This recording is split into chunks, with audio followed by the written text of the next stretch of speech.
Kembali lagi di channel Faiz Al-Ghifari, channel yang membahas tentang kasus-kasus kriminal yang pernah terjadi di Indonesia maupun di luar negeri. Di episode kali ini kita akan membahas tentang penemuan dua kerangka mayat yang diduga sebagai ibu dan anak di Desa Tani Mulia, Kabupaten Bandung Barat. Don't forget to like, share, comment, and subscribe to this channel supaya aku makin semangat lagi untuk bikin konten-konten tentang analisa kasus kriminal untuk menemani malam-malam kalian.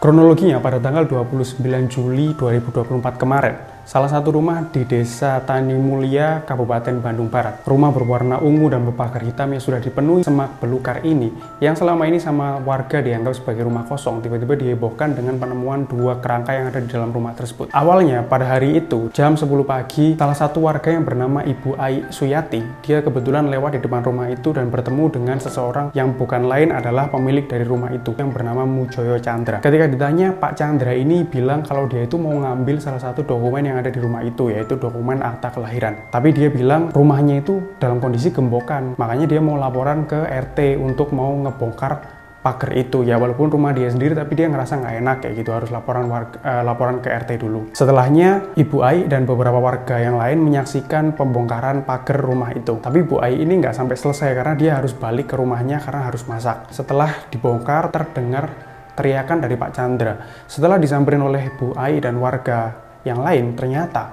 Pak Chandra bilang kalau di rumah itu dia menemukan dua kerangka yang ada di dalam kamar. Dan Pak Chandra bilang, saya nemu dua kerangka di dalam kamar dan kemungkinan yang ada di kasur atas itu adalah istri saya, yang di bawah adalah anak saya. Gak lama dari situ mereka langsung laporan ke RT, didampingi ke Polsek Padalarang untuk membuat laporan. Kemudian kepolisian datang untuk melakukan olah TKP, mengevakuasi kerangka dan menentukan penyelidikan di area situ. Walaupun belum ada bukti yang autentik, namun diduga dua kerangka tersebut adalah istri dan anak dari Chandra, yaitu Indah dan Elia.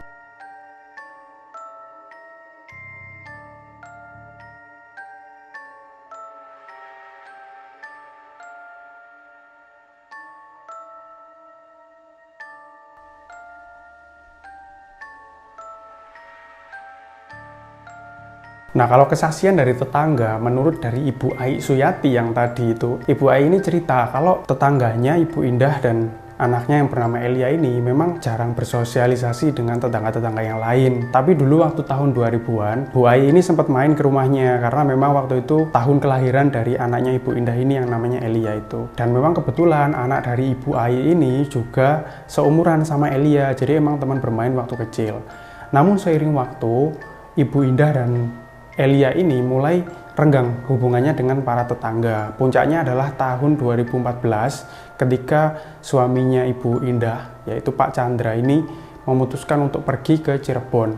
Lah semenjak itu udah mulai jarang banget ada komunikasi ataupun sosialisasi ke tetangga-tetangga lain. Contohnya waktu Ibu Ai ini gak sengaja lewat depan rumah, Bu Indah ini tiba-tiba langsung masuk ke rumah. Begitu juga dengan Elia, ketika papasan di jalan langsung muter balik, kayak nggak pengen ketemu seperti itu. Semenjak tahun 2018 itu udah nggak pernah lagi terlihat tanda-tanda jejak ada kehidupan di situ. Ya, setertutup-tutupnya orang kan kalau tinggal di perumahan kayak gitu kan pasti tetap aja kelihat kayak keluar rumah, terus balik lagi gitu kan, seenggaknya terlihat kan. Tapi sejak 2018 itu udah nggak ada sama sekali. Bahkan anjing peliharaan mereka yang biasanya bersuara itu udah nggak ada suaranya. Nah, info dari Pak RT 10, Pak Bambang namanya. Pak Bambang ini cerita kalau Ibu Indah ini pernah laporan ke Pak RT kalau dia itu mau pindah ke Sumedang. Cuman anehnya sampai pada hari ditemukan kemarin itu nggak pernah minta surat keterangan atau surat pindah kayak gitu.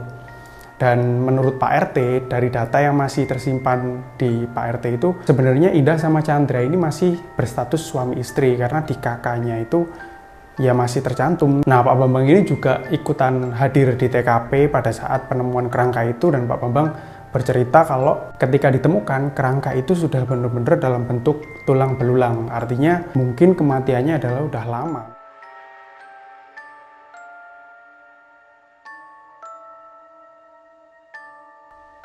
Di dinding rumah itu terdapat beberapa pesan yang ditulis, yang diduga ditulis oleh Indah dan Elia. Pesan pertama, Jika kau menikah lagi, aku harap kau jangan menyakiti istri ketigamu nanti. Aku lihat kau sudah meminang istri baru lagi kan? Yang dari Ciamis yang foto bersamamu itu dipakai di FB Hendra Setiawan. Di kolom komentar tertulis mengingat karena kau pernah gagal menjalani hubungan pada istri kesatumu yang namanya Leoni. Pesan kedua yang juga diduga ditulis oleh Indah, yaitu tertulis, aku minta rumah ini diwakafkan untuk Masjid Tani Mulia. Kalau Mujoyo Chandra tidak menyerahkan untuk didirikan masjid di tempat ini, berarti sudah menjadi penjahat karena merebut hak saya dan warga Tani Mulia. Untuk warga, Pak RT tolong tagih rumah ini dan harus jadi masjid atas kematian saya. Adapun pesan ketiga, aku hanya minta uang sekolah, tapi kau seperti ini. Katanya raihlah cita-citamu setinggi langit, tapi kau tidak dukung aku dengan biaya sekolah. Maafkan aku tidak bisa menjadi anak yang sempurna, karena manusia tidak ada yang sempurna. Termasuk istrimu aja kau tinggalkan, karena kau menuntut dia menjadi sangat sempurna. Tapi ketahuilah hanya Tuhan yang sempurna. Pesan-pesan yang tertulis di tembok dengan tulisan tangan yang diduga ditulis oleh Indah dan Elia, yang kemungkinan besar ditujukan kepada suaminya yaitu Mujoyo Chandra dan warga yaitu melalui Pak RT untuk mewakafkan rumah tersebut untuk menjadi masjid di situ.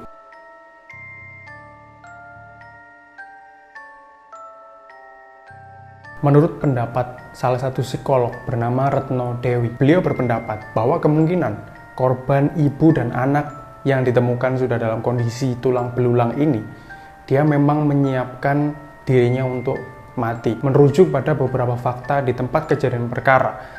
Yang pertama, rumahnya ditinggal terkunci, tergembok kayak gitu.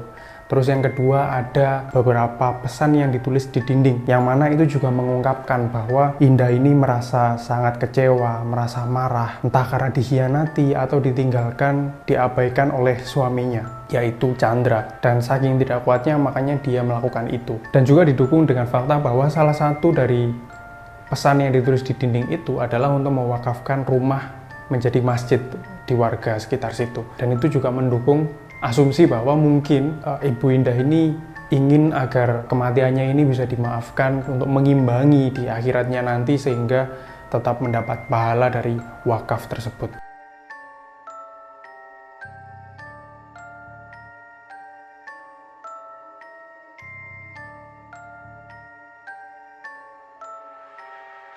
Menurut keterangan dari Kapolres Cimahi Tri Suhartanto, beliau menyatakan bahwa dua kerangka tersebut sudah dibawa ke Rumah Sakit Bayangkara Kota Bandung untuk dilanjutkan proses forensik dan tes DNA. Kendalanya adalah sampai saat ini belum ditemukan kerabat dari Indah, yang mana tes DNA hampir tidak bisa dilakukan karena tidak ada sampel pembanding untuk DNA dari kerangka yang diduga menjadi kerangka Indah. Polisi juga menanyai banyak saksi, salah satunya dari warga, dari Pak RT yang ada di situ, dan terutama adalah Mujoyo Chandra yang mana merupakan pemilik rumah dan suami dari Indah. Chandra ini menjelaskan bahwa dia memang sudah meninggalkan rumah itu sejak tahun 2014, yaitu sekitar 10 tahun yang lalu, dan terakhir kontak dengan Indah dan Elia yaitu melalui percakapan WhatsApp pada 1 November 2018, tapi kemudian pada Desember sudah centang atau tidak bisa dihubungi lagi. Ya, memang faktanya seperti itu dan proses penyidikan sekarang masih berlanjut. Jadi pada episode kali ini